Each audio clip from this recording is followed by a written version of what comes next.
Quente, eu quero trazer os alertas aí de hoje do INMET.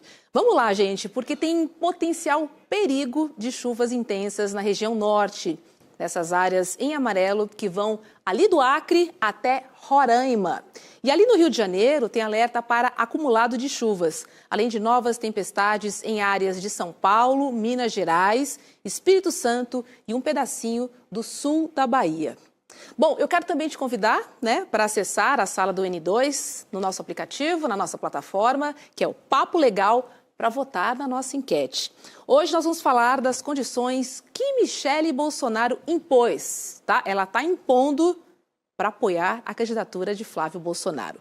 A pergunta é a seguinte: existe chance dos filhos de Bolsonaro pedirem desculpas a Michele? O que você acha? Nós temos duas opções aqui, ó. Sim, Flávio precisa do apoio dela. Não, Flávio prefere ficar sem apoio.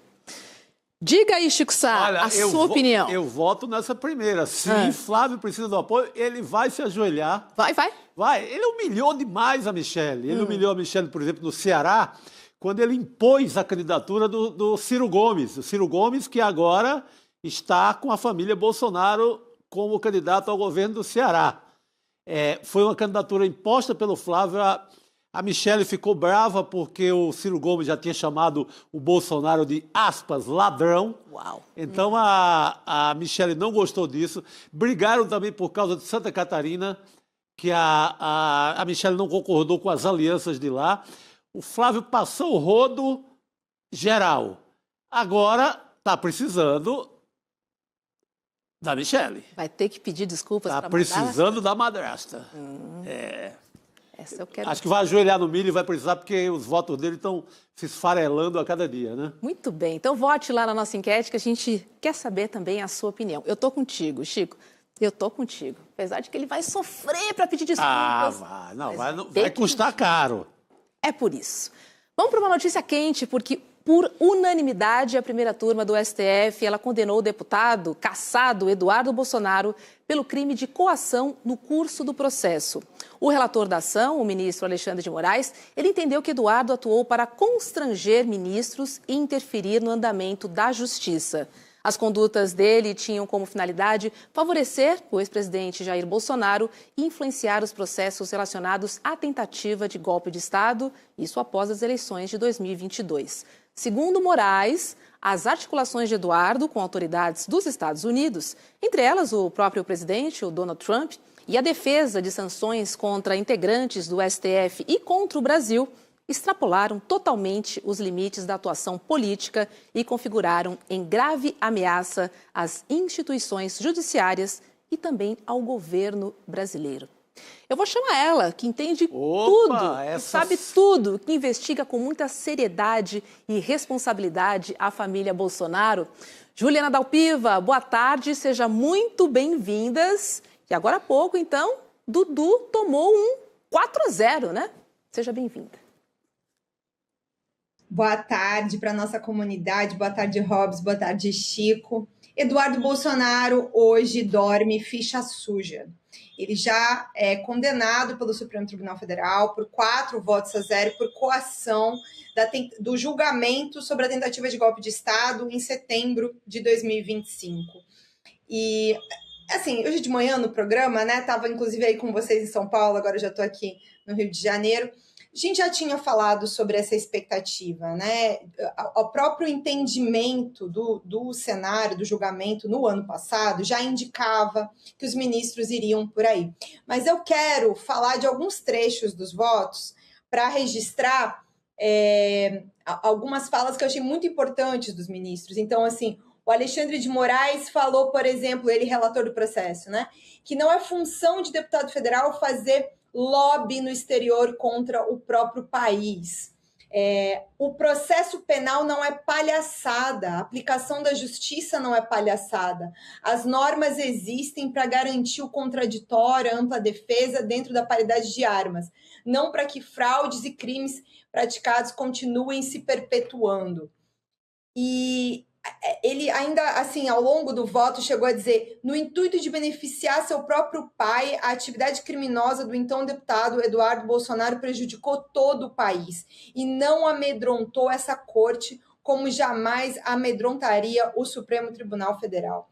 Esse é o voto do Moraes, mas os outros ministros foram na mesma linha. Então, o Zanin disse assim: não houve meramente aqui uma manifestação de uma opinião ou de um posicionamento político, mas sim condutas que implicaram em clara ameaça a autoridades brasileiras e aos próprios cidadãos brasileiros, com o objetivo de interferir nos atos de persecução penal voltados em especial contra o ex-presidente Jair Bolsonaro. A ministra Carmen e o ministro Flávio Dino, que é o presidente da primeira turma atualmente, foram na mesma linha também, não reconhecendo o direito à liberdade de expressão em tudo que o Eduardo Bolsonaro falou ao longo do ano passado e reconhecendo que o Eduardo trabalhou para impor uma tarifa aos produtos brasileiros junto ao governo americano, para que isso chantageasse, né, colocasse o governo brasileiro e o próprio Supremo contra a parede para evitar que o Bolsonaro fosse julgado. Inclusive, a Lei Magnitsky, que foi aplicada a várias autoridades, vários ministros do Supremo Tribunal Federal, e depois, alguns meses depois, retirada de alguns, nem sei se até hoje foi retirada de todos, mas de alguns foi retirada. E aí, acho que ainda está faltando os ministros definirem o tamanho da pena, Chico. O crime de coação vai de 1 a 4 anos. E eventuais agravantes, se vai agravar por alguma razão, e também uma multa.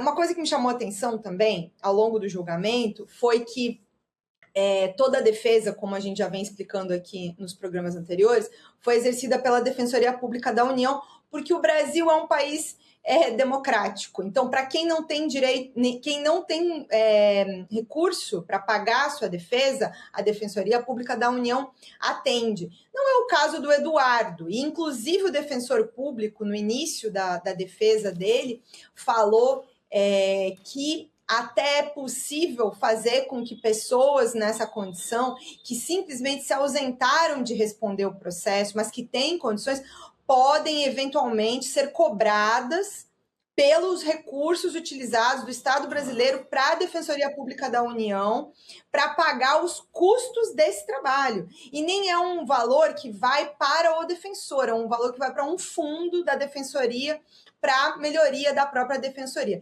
O defensor fez questão de ressaltar no início, inclusive, o respeito dele à corte e como ele estava ali fazendo parte do sistema de justiça, exercendo a defesa do deputado que simplesmente se recusou ao longo de todo o processo de fazer a defesa. Ele tem pleno conhecimento do que ele é acusado, ele tem pleno conhecimento do julgamento, mas ele, o tempo todo, desde que fugiu para os Estados Unidos em fevereiro de 2025, se recusou a responder. E olha que lá atrás, em fevereiro de 2025, o Eduardo Bolsonaro nem era investigado. Na minha opinião, já falei isso aqui no ICL mais de uma vez, já deveria ter sido investigado já naquela época. Motivos existiam, mas não era. Ele passa a ser investigado depois que ele vai para os Estados Unidos, fazendo aquela cena toda de que tinha medo, que ia ficar longe da família. Enfim, aquela história triste que ele contou e naqueles vídeos que ficaram públicos. Mas aí ele começa uma série de ações e ele fala publicamente. Esse é o processo, talvez, em que as provas sejam mais públicas. Sim. Poucos processos têm tantas provas públicas quanto esse processo do Eduardo. O tempo todo, ele disse que eles estavam trabalhando para impor a Magnitsky contra os ministros do Supremo Tribunal Federal, que estava trabalhando pelas tarifas, que estava trabalhando junto ao governo americano para prejudicar o Estado brasileiro. Então, assim, não é... Assim, é até redundante a gente ficar aqui o tempo todo dizendo coisas que as pessoas assistiram ao longo de meses no ano passado. A dúvida agora é só quantos anos o Eduardo vai pegar por essa condenação. A questão que acho que é mais clara é que agora ele já está implicado na lei da ficha limpa e ele, se tinha realmente intenção de concorrer a uma vaga de deputado esse ano, ou mesmo suplência no Senado, também tem essa boataria, ele fica provavelmente impossibilitado. Ouvi falar que tem aqui e ali uma tentativa de fazer alguma coisa, mas por tudo que a gente compreende da aplicação da lei da ficha limpa, ele já não poderia concorrer nas próximas eleições. Ele já não é mais deputado, porque ele foi cassado, perdeu o mandato por falta em dezembro, ele já não tem mais um mandato, mas agora ele está impedido de tentar um novo mandato. E tem a questão de que esse prazo da condenação, de perder os direitos políticos por 8 anos, ele começa a contar a partir do momento em que ele começa a cumprir a pena.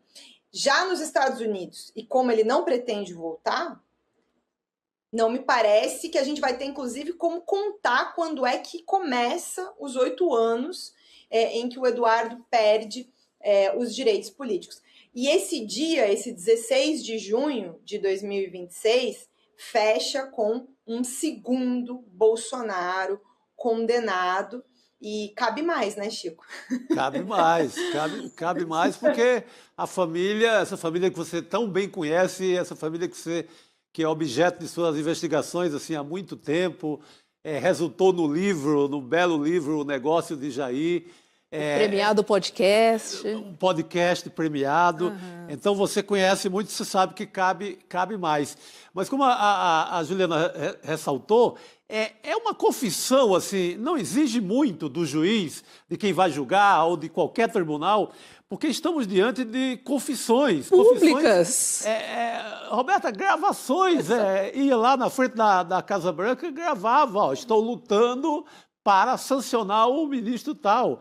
Estou lutando para tarifar o país. Estou lutando por essas medidas. Então, sim, ficou fácil por parte do juiz...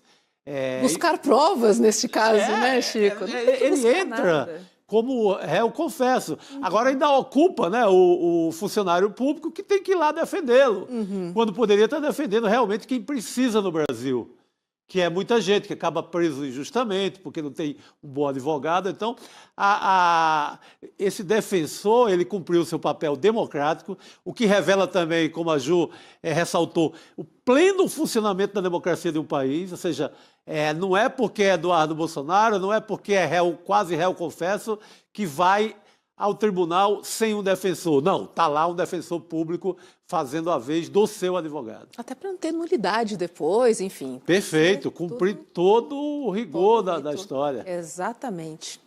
Querida Juliana Dalpiva, pois temos aí então o segundo Bolsonaro, pelo menos fora da